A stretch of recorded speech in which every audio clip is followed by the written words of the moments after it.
ఇప్పుడు పెత్తందారుల వంక సంకల జొర్రి ఇప్పుడు మా యొక్క తెలంగాణ రాష్ట్ర గీతానిగా అంకితం చేయబోతున్న ఏదైతే అందశ్రీ గారు రాసిన పాట పైన విమర్శలు గుప్పించడం జరిగింది.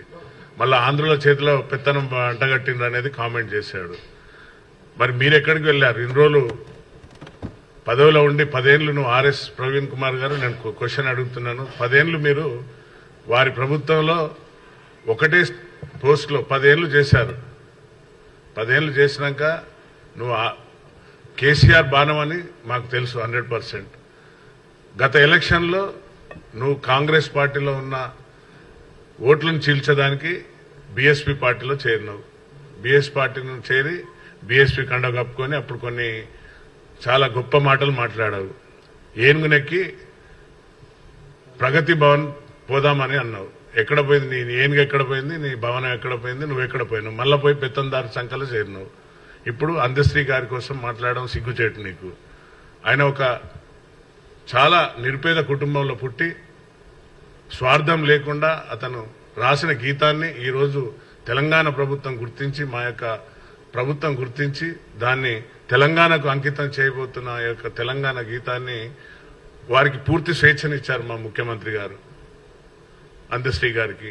వారు ఒక కీరవాణి అని ఒక గొప్ప కళాకారుని, అతను సంగీత విద్వాంసుడు, మంచి నాయకుడు, అతను సంగీతంలో దిట్ట, మీ అందరికీ తెలుసు, ఇంటర్నేషనల్ అవార్డీ అతని ద్వారా ఆయనను ఎన్నుకున్నాడు. ఎందుకంటే సంగీతం అనేది అందరికీ తెలియదు. ఏదో సామెత కూడా ఉంది కదా, సంగీతం కోసం మాట్లాడితే గాడిదకి వేరక గంధపు వాసన అని.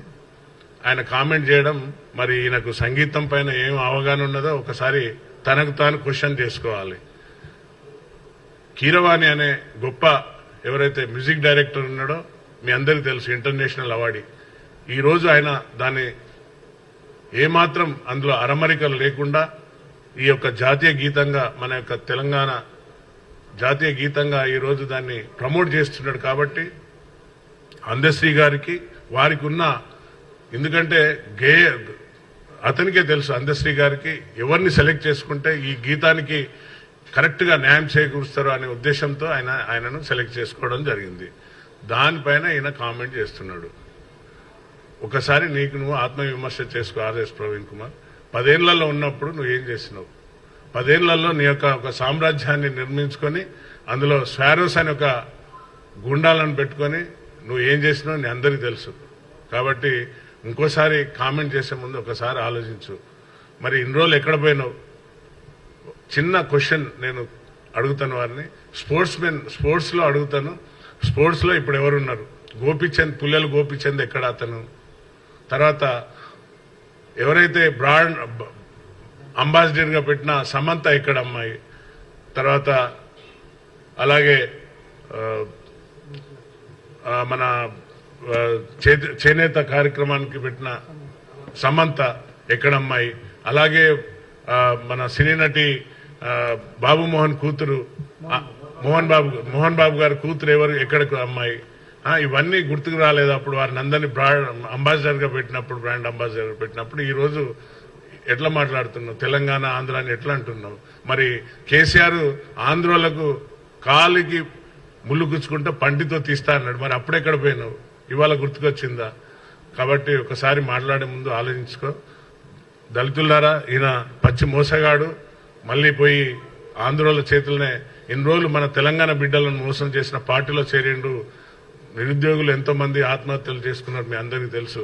కాబట్టి సోదరులారా, దళిత సోదరులారా, ఈయన ముసుగు వేసుకున్న వన్యమైన పులి. కాబట్టి నక్కజిత్ల మాటలు నమ్మకండి.